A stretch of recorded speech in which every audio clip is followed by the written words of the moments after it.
আসসালামু আলাইকুম, শুভ সকাল। এখন বাজে সকাল 6টা 15। আমি আছি মুস্তাং ভিলেজ বা মুস্তাং জেলার জংশন বাজারে। দেখাতে যাচ্ছি ওদের গ্রামগুলো কীরকম হয়। এই যে ওদের গ্রামের বাড়িঘর, পিছনে পাহাড়, এয়ারপোর্টও আছে, পাথরের বাড়িঘর, হ্যাঁ, পাথরের বাড়িঘর। এই যে দেখাচ্ছি ওরা দেয়াল বাসা করে পাথর পাথর পাথর মাঝখানে হালকা সিমেন্ট বা সিমেন্ট জাতীয় কিছু দেয়। হ্যাঁ, আরেকটা মজার বিষয় হলো ওদের কুকুরগুলো অনেক সুন্দর, লোমশ কুকুর। রাস্তায় বসে থাকে, আপনার পাড়া দেবে, অনেক সময় ভয় করবে, কিন্তু আসলে সাধারণত আমাদের কুকুরের মতন ওরাও উচ্ছৃঙ্খল নয়, ওরা বেশ শৃঙ্খল কুকুর। এই যে, আর জনসন বাজারে একটা বিখ্যাত হলো এখানে প্রচুর আপেল গাছ। আপনি যেদিকে যান না কেন, প্রায় প্রত্যেক বাসার মধ্যে আমি দেখছি আপেল গাছ আর আপেল গাছ। এই যে আমি দেখাই একটা বাসা সামনে, এই যে আপেল গাছ বুঝছেন, এই যে আপেল আপেল ধরে আছে, এই দেখেন, বুঝছেন আপেল।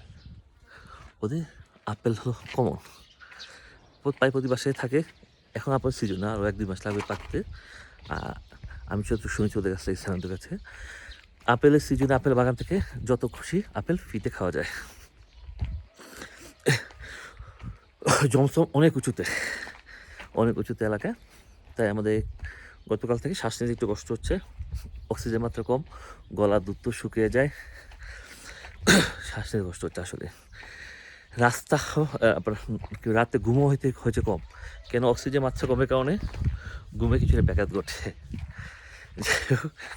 একটু হাঁটলে হাঁপে যাচ্ছি সরি, কথা বেরোচ্ছে না, মুখটা জড়তা কাজ করছে।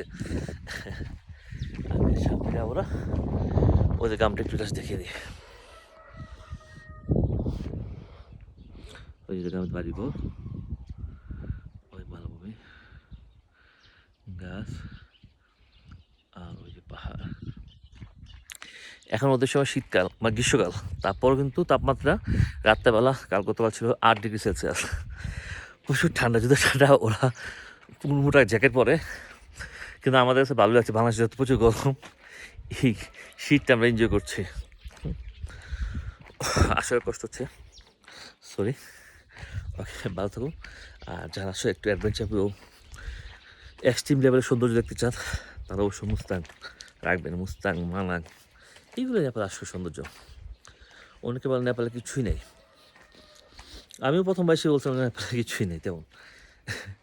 তাদেরকে বলবো ভাই মুস্তাং যান, মানাং যান, ওরা তখন বলবো যে না কিছু নেই, এই কথাটা অবাস্তব। ওকে, সবাই ভালো থাকবেন, আসসালামু আলাইকুম।